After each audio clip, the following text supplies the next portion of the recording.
Hi, it's Jessie with Plan with Jessie, and I wanted to talk a second about A6 notebooks.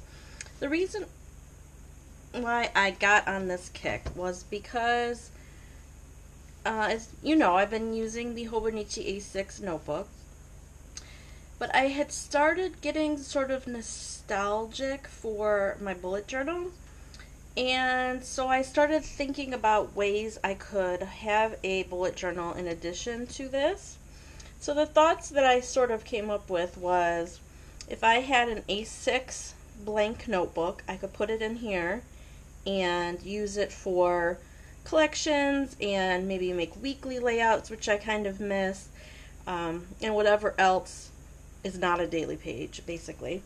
So while I was thinking of this, someone posted about being in a store and having I can't remember where she lived, Canada maybe, that there was actually a Rhodia display in the store. And I was thinking at that point, it's sort of in my brain, okay, why don't I get an A6 Rhodia and try it out?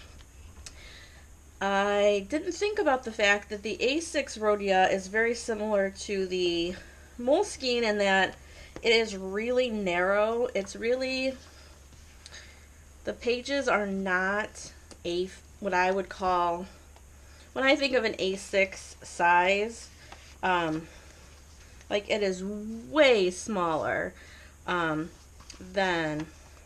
the Hobonichi. So it's really not going to work. I did like the color, and I liked that it had zebra, rainbow zebra. The pages are all stuck together in the back, which I don't know if that's just a quality control thing, but a lot of the pages are stuck together. Yeah, and it's really pretty with the zebra, but it's just too small. Too small for weekly layouts, and it's just too small physically. Look at how that looks. I don't like the size discrepancy. So like I said, this is very similar to the Moleskine of the similar, I don't know if they call this an A6 Moleskine, I can't remember. I'm sorry. This is not a Moleskine, this is a Leuchtturm. I'm sorry. So this is very similar in size to the Leuchtturm. I think they call it an A6. I don't remember if it's just called small. But it's very similar size. It's even a little bit narrower than the Rhodia and a little bit taller. And again, this is just too small for what my idea is here. This one I'm using for sort of an address book. So then I started thinking about this notebook, which I used back in September and October of 2016 as I was deciding whether or not to move to a Hobonichi in the A6 size, whether or not it would be too small for me. And I really loved this notebook. It's a super inexpensive notebook. It's from the Essentials brand, and you can get it on Amazon, at least in the US. And the pages on here are big. Like this notebook, let's compare it to the Rhodia. See how much wider it is, and then the Leuchtturm again. And then if you compare it to the Hobonichi, it's almost the exact same size, which is why I chose it, because it was supposed to give me sort of an idea of what using the A6 Hobonichi would be like.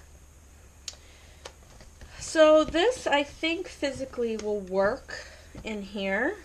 This particular one is not a traveler's notebook, so there's not elastics on the inside. This is a Hobonichi style one, which, if you're curious, this is from So What Else Is New on Etsy. I can't stop buying her cat Fodoris. Look at how cute that is with all the kittens. I just love it. Anyway, so this isn't a Hobonichi style, but she obviously has ones that have the elastic in, which I have many of those, so that might work better for this setup. But in terms of just how it looks, I think physically that looks fine. They match up in size, so it's not sort of weird to look at.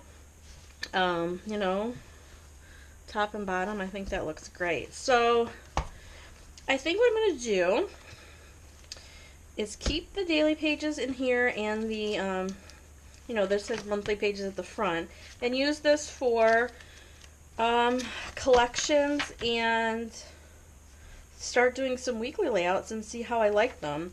Like I said, this notebook is extremely inexpensive. I want to say it was $6, maybe $7. And this one is grid, but it also comes in blank. So yeah, so I'm going to let you know how that works out. Just keep in mind, if you are shopping for A6 notebooks, to really pay attention to the measurements, because obviously not everyone has the same idea of what A6 means. Okay? Thanks for watching. Bye.